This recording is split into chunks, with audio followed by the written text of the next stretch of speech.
for avançando, você vai junto comigo percebendo aquilo que o Senhor quer tratar conosco.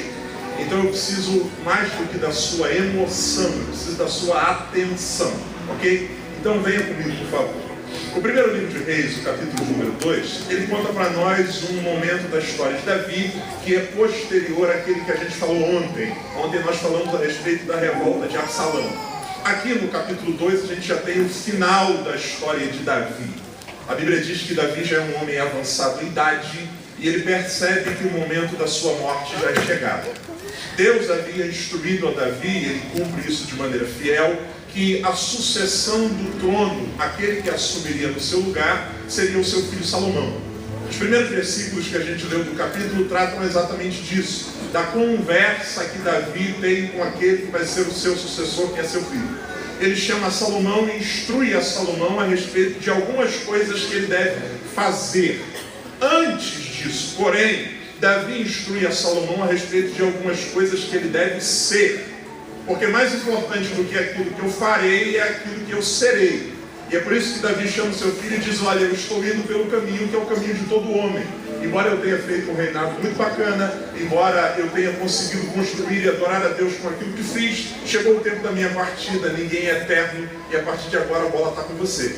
E ele diz a Salomão: olha, eu vou te dar um conselho. O primeiro dele é o seguinte: esforça-te e seja homem. Tenha essa característica junto com você. Esforce e seja homem. Quando Davi está falando para Salomão a respeito de ser homem, ele está falando a respeito de ter maturidade. Haja como alguém que tem maturidade, seja homem. Aqui ele não está falando de gênero masculino ou feminino. Ele está dando a Salomão esse conselho: esforça-te e seja homem. Porque a ideia de maturidade na Bíblia, em primeiro lugar, não está ligada à idade. Nem maturidade, nem sabedoria na Bíblia se relacionam com idade. Tanto é que Salomão escreve no livro de Provérbios dizendo: é melhor o jovem sábio do que o rei insensato. E quando ele fala de rei, ele está dizendo daquele que alcançou o trono e que tem uma idade avançada, e que tem governo, e que tem assessores. Ele diz: é melhor o jovem sábio do que o rei insensato. Se maturidade e sabedoria fossem resultado apenas de tempo, a gente não teria o Salmo 90, versículo 12, onde a gente tem um homem que viveu bastante, chamado Moisés, viveu 120 anos.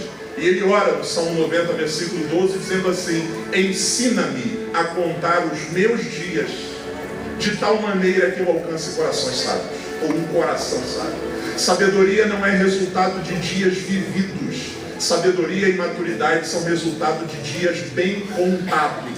E é por isso que Moisés faz essa oração. É interessante, eu não sei se você já prestou atenção no que Moisés diz a Deus. Ele diz: me ensina a contar os meus dias. Na nossa cultura ocidental, nós temos o costume de contar anos. A gente pergunta a alguém: quantos anos você tem? Ele diz: eu tenho 20, eu tenho 30, eu tenho 17, eu tenho 50. Moisés faz um pedido a Deus que é um pedido para lidar com o tempo de maneira menor.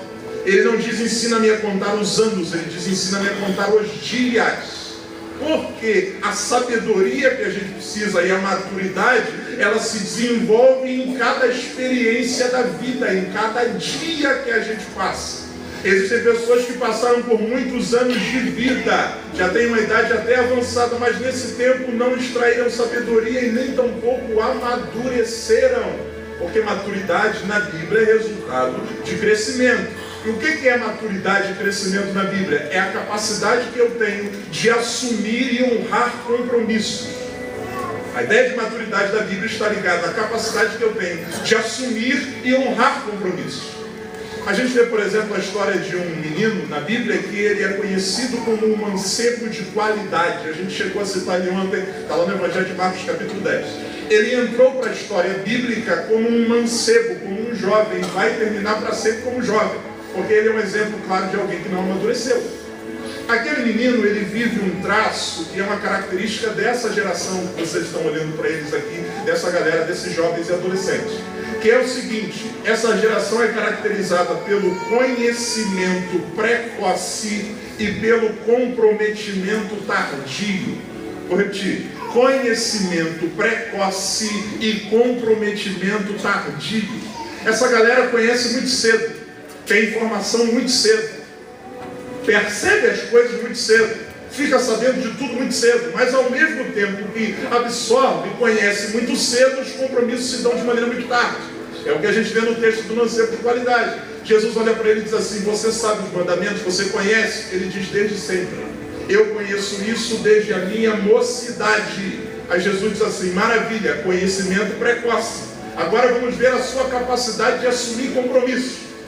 Vai, vende tudo que tem, dá aos pobres, me segue, então terás um tesouro no céu. E ele sai triste, porque embora ele conhecesse cada vez mais cedo, é a geração que sabe de sexo aos 10 anos, mas que quer assumir compromisso de fidelidade cada vez mais tarde. Essa é a ideia do que não é ser maduro na vida. Maduro, ser homem, é essa capacidade de assumir compromissos e honrá-los.